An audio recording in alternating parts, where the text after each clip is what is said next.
आज मैं आपके सामने दो महान विभूतियों के बारे में बात करूंगा जिन्होंने न केवल भारत अपितु पूरे विश्व को एक नई दशा और दिशा दी है। एक के बारे में तो बस ये दो पंक्तियां ही पर्याप्त है कि दुर्बल तन का निर्मल मन का एक फरिश्ता आया था जिसने ताकतवर दुश्मन को बिन हथियार हराया था। सत्य अहिंसा और शांति के बल पर जो लड़ता था उस महात्मा संत को जमाना गांधी गांधी कहता था, कहता है और कहता रहेगा।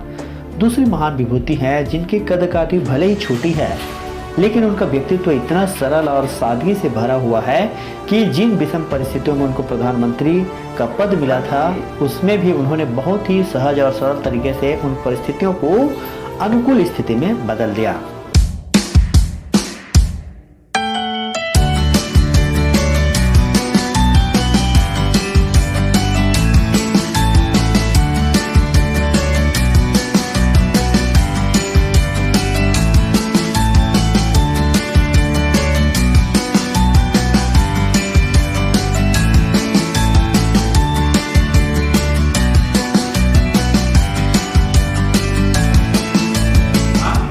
उस महात्मा संत को जमाना गांधी गांधी कहता था, कहता है और कहता रहेगा भी।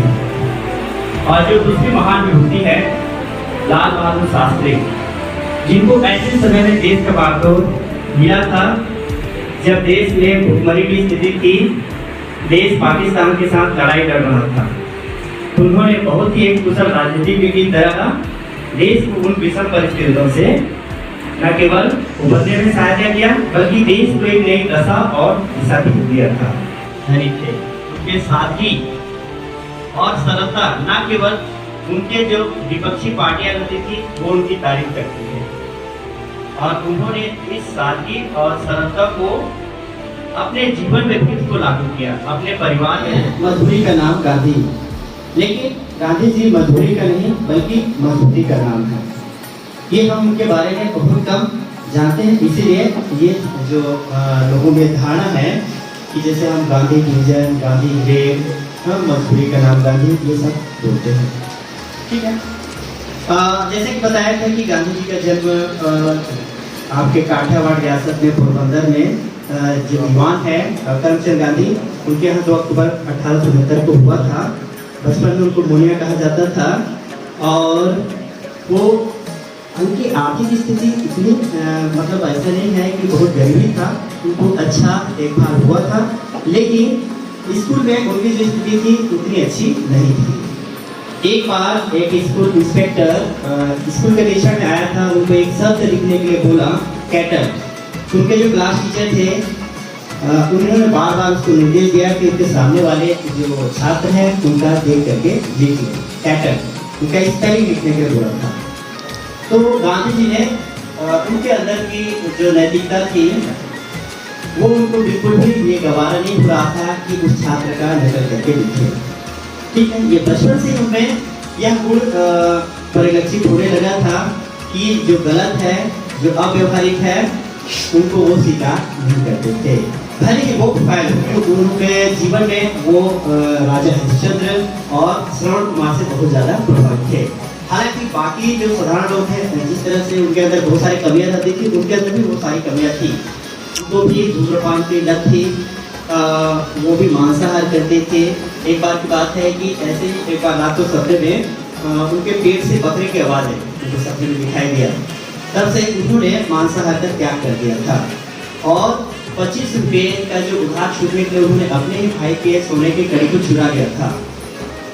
और जब वो विलायत बैरिस्टर के लिए पढ़ने के लिए गए थे तो उस समय वो भी पार्टियां अटेंड करते थे, वहाँ नृत्य किया करते थे। कहने का तात्पर्य एक साधारण मनुष्य में जितनी सारी कमियां थी वो सब उनमें भी थी, लेकिन समय रहते उन कमियों को पहचान करके उनको दूर करने का प्रयास उन्होंने किया और उनका एक साधारण सा जीवन जब वो असाधारण होकर के उस महात्मा के पथ पर चलने लगा तो वो आज हमारे लिए पूज्य हो गए हैं। तो उनके इस जीवन से हमें यही प्रेरणा मिलती है कि कमियां हमें भी होती हैं, बस उन कमियों को हम कैसे दूर करें। जब वो बैरिस्टर बनकर वापस आए तो उन्होंने अपना जो वकील के रूप में अपना कैरियर की शुरुआत, जैसे कि आपको पता है, साउथ अफ्रीका में नेटाल शहर से किया था। वहाँ सबसे बड़ी जो दुर्ग था वो था रंगभेद का। गोरे और कालों का बहुत भेद था। एक बार जब वो ट्रेन में सफर कर रहे थे तो उनके पास फर्स्ट क्लास केबिन का टिकट था, लेकिन वहाँ एक अंग्रेज अधिकारी ने वहाँ उस जो रेलवे ऑफिसर्स को बुला करके उनको वहाँ से उतार दिया था। उनके सारे सामान एक स्टेशन पर आकर के फेंक दिए थे, जबकि उनके पास वो सारे वैलिड टिकट थे।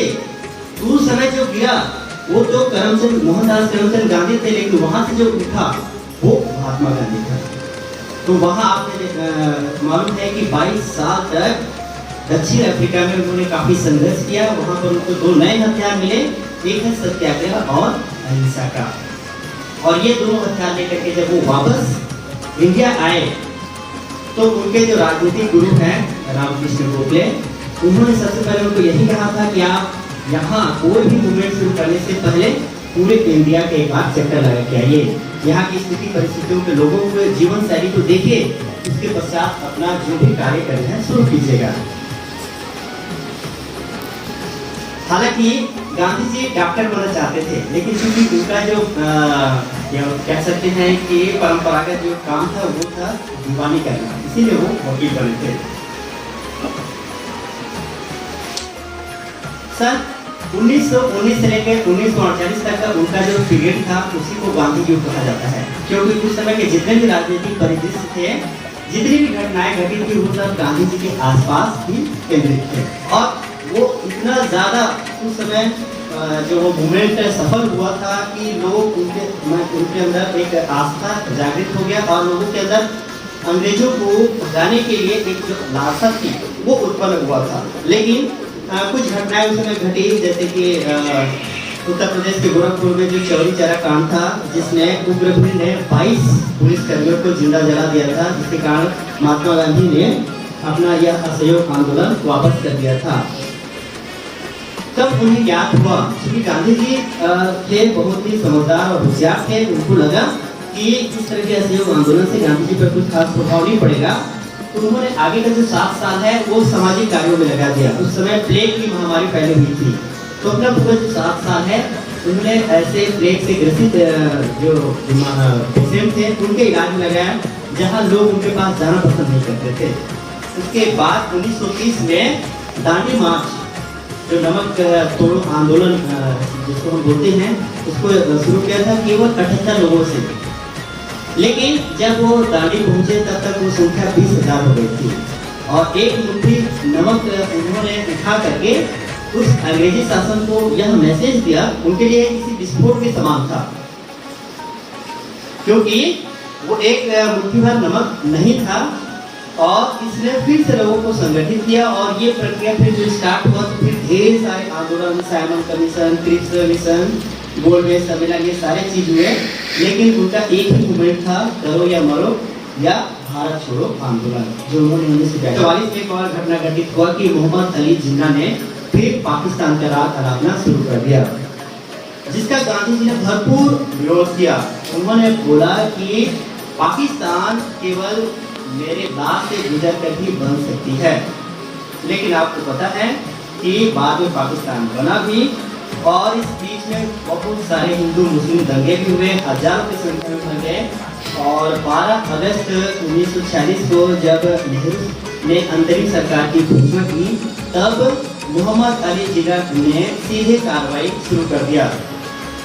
तो उसके बाद पाकिस्तान का बनना निश्चित हो गया, और उस दंगे में जब ने अपना यह असहयोग आंदोलन वापस कर दिया था, तब उन्हें याद हुआ, क्योंकि गांधी जी थे बहुत ही समझदार और होशियार थे, उनको लगा कि इस तरह के असहयोग आंदोलन से गांधी जी पर कुछ खास प्रभाव नहीं पड़ेगा, तो उन्होंने आगे का जो 7 साल है वो सामाजिक कार्यों में लगा दिया। उस समय प्लेग की महामारी फैली हुई थी, तो अपना पूरा जो 7 साल है उन्होंने ऐसे प्लेग से ग्रसित जो पेशेंट थे उनके इलाज में लगाया, जहाँ लोग उनके पास जाना पसंद नहीं करते थे। उसके बाद 1930 में दांडी मार्च, जो नमक तोड़ो आंदोलन जिसको हम बोलते हैं, उसको शुरू किया था केवल 78 लोगों से। लेकिन जब वो दांडी पहुंचे तब तक वो संख्या 20,000 हो गई थी, और एक मुट्ठी नमक उन्होंने उठा करके उस अंग्रेजी शासन को यह मैसेज दिया, उनके लिए किसी विस्फोट के समान था, यानी थे उनके साथ ही। और सरलता न केवल उनके जो विपक्षी पार्टियां रहती थी वो उनकी तारीफ करती है, और उन्होंने इस सादगी और सरलता को अपने जीवन में भी इसको लागू किया, अपने परिवार में भी इसको, जिसने सत्य, अहिंसा और सादगी के बल पर जो अपना जेल भी जाना पड़ा। आज़ादी के बाद शास्त्री जी की एक सुंदर छवि ने नेहरू जी की मृत्यु के बाद उन्हें देश का दूसरा प्रधानमंत्री क्या है ये नहीं समझता। केवल हम ये याद कर रहे हैं कि उनका जन्म कितनी तारीख को हुआ था, कहाँ हुआ था, उनके माता पिता का नाम क्या था और उनकी मृत्यु क्या थी, सब उससे काम नहीं चलना है। उनके जीवन से हमको कुछ सीखना है। महात्मा गांधी का पूरा जीवन छोटी छोटी असंख्य घटनाओं से भरा हुआ है।